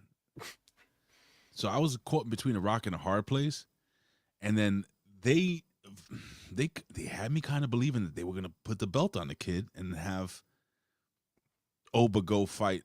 And I was confused. I was like, so if Javon wins, does he get the match with Cody? Like, how does this work out? But couple of close calls. I got a couple of like, oh, like I thought he was gonna win after like the fifth cutter. And then Dickhead comes out, interfered. Like that last, I thought that was it. Yep. And then the referee off camera just slides backwards out of the ring somehow. And oh my God, it was Ricky Saints just pulled him out by the leg. Fucking Saints. Now, this is what I get out of all this. Oba goes to face Cody Rhodes, which is, I think, his. Is it for the belt? Nah, it's an exhibition. Remember, John Cena said we're going to have exhibitions. And then after all the exhibitions, we're going to retire. The men will retire to the smoking room. Okay. Something's got to happen. Oba can't lose on national TV. Oh, can't he? Oh, well, this is it. But then Ricky Saints, right? Yeah. He's a guy. The only way he can get over at that size is by being a heel in the WWE universe. He could be a babyface in fucking AEW. He could be a babyface TNA in Japan. In the WWE, he's got to be a bad guy. So I'm willing to give Ricky Saints another chance. If he goes full-blown asshole, heel, I think there's a chance he can do well. And he needs to surround himself with some people. He needs a tag team around him or something like that. I have a great example. In the Mud. Have them be the heavies. Well, yeah. So, Wesley is back over in TNA, so they need something. Wesley. Jesus Christ. Go ahead, man. What happens? Oh, yeah. So Oba hit the fall from grace, and then he retained. So that's the end. Goodbye, folks. He's going to go lose to Cody. Goodbye. Is he going to lose to Cody, though? He's probably going to lose to Cody. That makes me sad, dude. It should. I don't think I want to see that. No. I mean, they could surprise us. You think there's any... Listen, you think there's any chance in hell that they give Obafemi a win? Somehow. There's always a chance, but... Maybe the hooded individual comes, the Black Scorpion comes in, interferes in that match, and Oba goes over. Yeah, I don't think he should go over, but No Scorpion? Count out? they just shouldn't have him lose. We shouldn't have this at all. Double disqualification on fucking, I don't know. Or if we say at the beginning of the night, if we say at the beginning of the night that all these exhibition matches have a strict time limit because, the main event is John Cena and Walter, so we need to make sure that these only go 10 minutes or whatever. You know what? If you hear, I want you to listen. If the ring announcer goes, this is a 10-minute time limit, whatever, then you know. I miss the days when they were like 2 minutes. Remember when Gary Michael Capetta would be in the in the corner there. We have 2 minutes. 2 minutes. Yeah. Gary Michael Capetta, very underrated wrestling ringside. What is it? Announcer. Yeah, actually, he's one of my. Gary Michael Capetta is excellent. If it's not the Fink, I kind of like Gary Michael Capetta. Tough to beat the Fink. That guy is the fucking GOAT. Is he the GOAT? He's the GOAT, right? Yeah, he's better than everybody. Is he better than fucking what's his name? Michael Buffer? Michael Buffer? I think so. Really? Do you think that they're like side by side GOAT tier, or you think still when it comes to any type of wrestling, boxing, anything? I just think Howard Finkel is more diverse. You know? There was nothing like and new.